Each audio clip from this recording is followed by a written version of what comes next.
اعوذ باللہ من الشیطان الرجیم بسم اللہ الرحمن الرحیم وحاجہ قومہ قال اتحاجونی فی اللہ وقد ہدان ولا اخاف ما تشرکون به الا ان یشاء ربی شیئا وسع ربی کل شیء علما افلا تتذکرون۔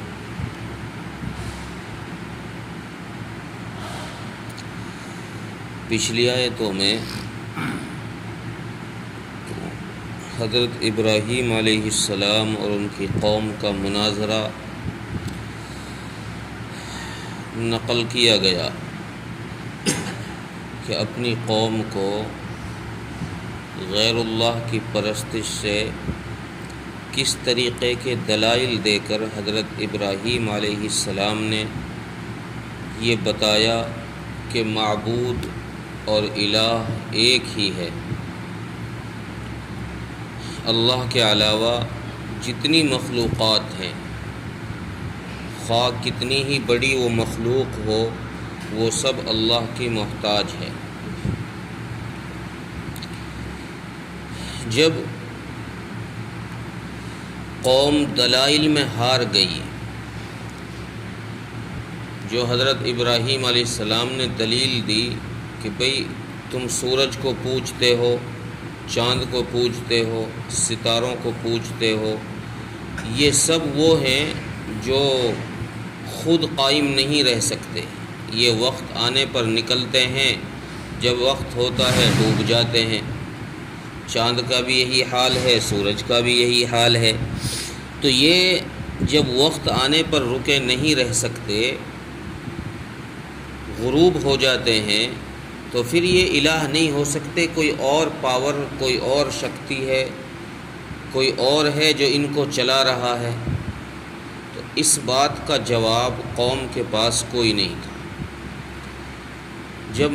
مقابلے والا باطل دلائل میں ہار جاتا ہے، کب تک ٹکے گا؟ کفر اسلام کے سامنے دلائل میں کب تک ٹکے گا؟ آخر ہارنا ہے، اسے شکست ہونی ہے۔ جیسے حضرت ابراہیم علیہ السلام نے نمرود کو شکست دی، جس کا ذکر تیسرے پارے میں گزر چکا، کہ جب نمرود نے اپنے معبود ہونے کا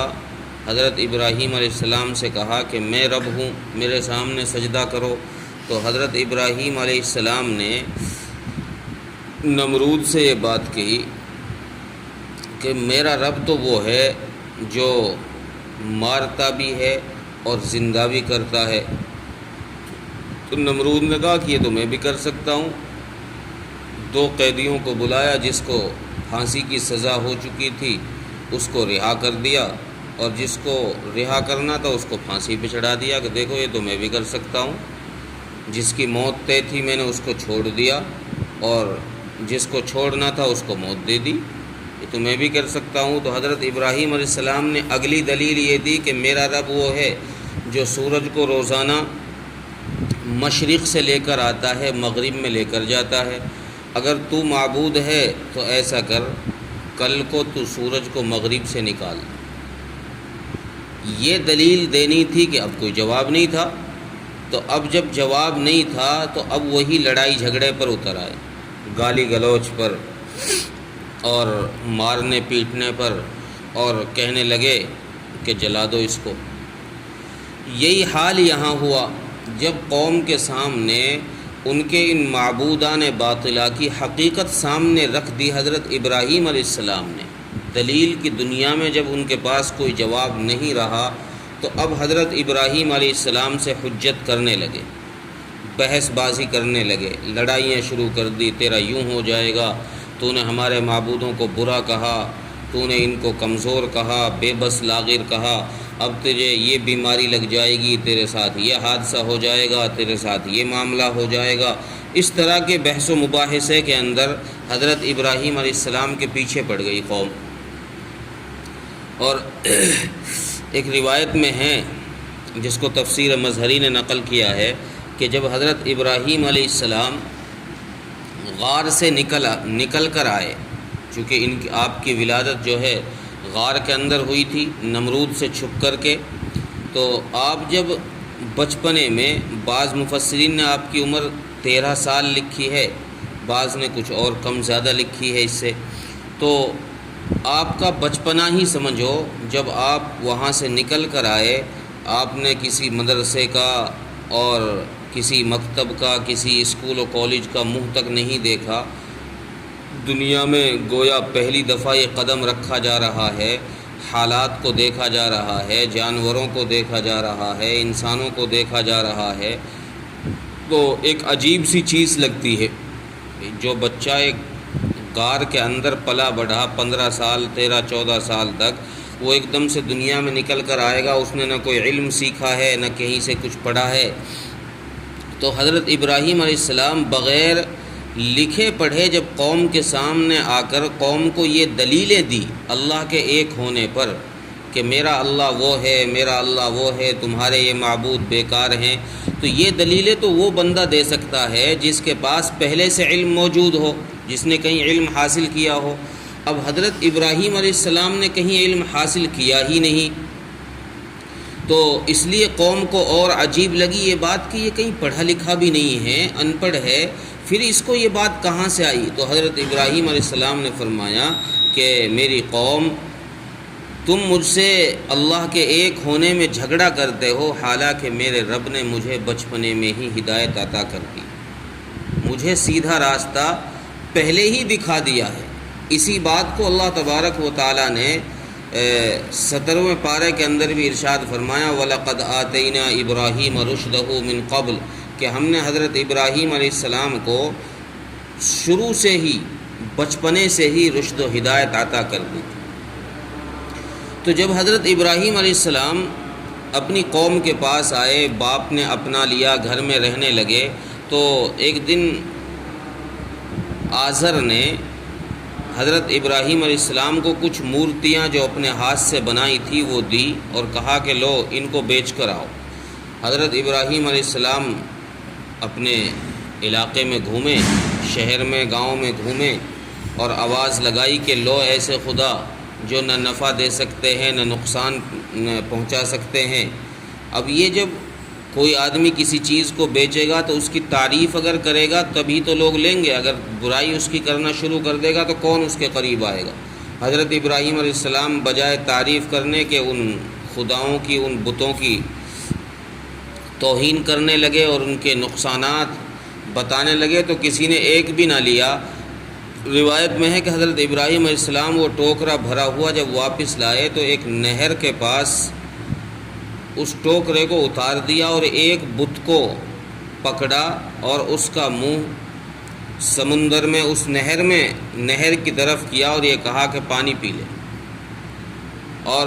یہ قوم کو دکھانے کے لیے تھا کہ جن خداؤں کے سامنے، جن مورتیوں کے سامنے تم ہاتھ جوڑ کر کھڑے ہو، یہ نفع اور نقصان کے مالک نہیں ہیں، یہ اپنے ہاتھ سے پانی تک نہیں پی سکتے، اتنے کمزور ہیں، میں نے منہ پانی کے قریب کر دیا ہے، یہ اس میں سے ایک قطرہ پانی کا نہیں پی سکتے، اور تم یہ الٹی سیدھی باتیں کر رہے ہو کہ یہ تم نے ہمارے خداؤں کی توہین کر دی ہے، یہ تمہیں نقصان پہنچا دیں گے، یہ تمہارے ساتھ یہ ہو جائے گا، یہ ہو جائے گا۔ حضرت ابراہیم علیہ السلام نے فرمایا کہ جن چیزوں کو تم اللہ کا شریک ٹھہراتے ہو مجھے ان سے ذرہ برابر خوف نہیں، ذرہ برابر یقین۔ دیکھو چھوٹی سی عمر کا بچہ ہے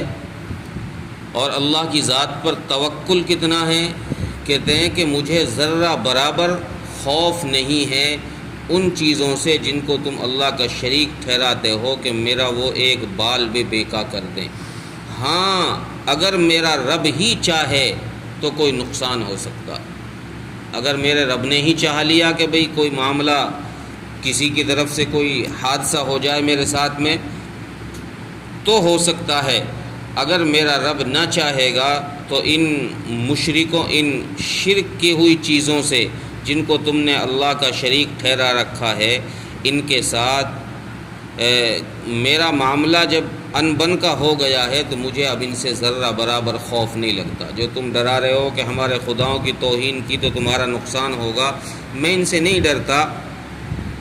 چونکہ یہ نفع اور نقصان پہنچانے میں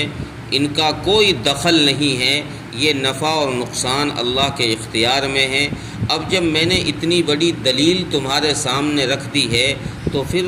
تم پھر بھی کیوں نہیں سمجھتے ان کے معبود نہ ہونے کی، کہ بھئی یہ معبود نہیں ہے، الہ نہیں ہے، نہ مورتیاں معبود بن سکتی ہیں، نہ چاند سورج ستارے یہ معبود بن سکتے ہیں، تو پھر بھی تم سمجھتے کیوں نہیں ہو؟ ترجمہ دیکھیں، وحاجہ قوم، اور جھگڑا کرنے لگی حضرت ابراہیم علیہ السلام کی قوم ان سے، قال اتحاجونی فی اللہ وقد ہدان، تو فرمایا حضرت ابراہیم علیہ السلام نے کہ تم مجھ سے جھگڑا کرتے ہو اللہ کے ایک ہونے کے بارے میں، حالانکہ اس نے مجھے ہدایت عطا کر دی ہے، اس نے مجھے سیدھا راستہ دکھا دیا۔ ولا اخاف ما تشركون به الا ان يشاء ربي شيئا، اور میں نہیں ڈرتا ان سے جن کو تم شریک کرتے ہو اللہ کے، ہاں مگر یہ کہ میرا رب ہی اگر کچھ کرنا چاہے، میرا رب ہی اگر کوئی نقصان پہنچانا چاہے تو بات الگ ہے۔ وسع ربی کل شیء علما، اور میرا رب کا علم ہر چیز کو گھیرے ہوئے ہے۔ افلا تتذکرون، کیا تم پھر بھی نہیں سمجھتے؟ اللہ تعالیٰ مدد کرے۔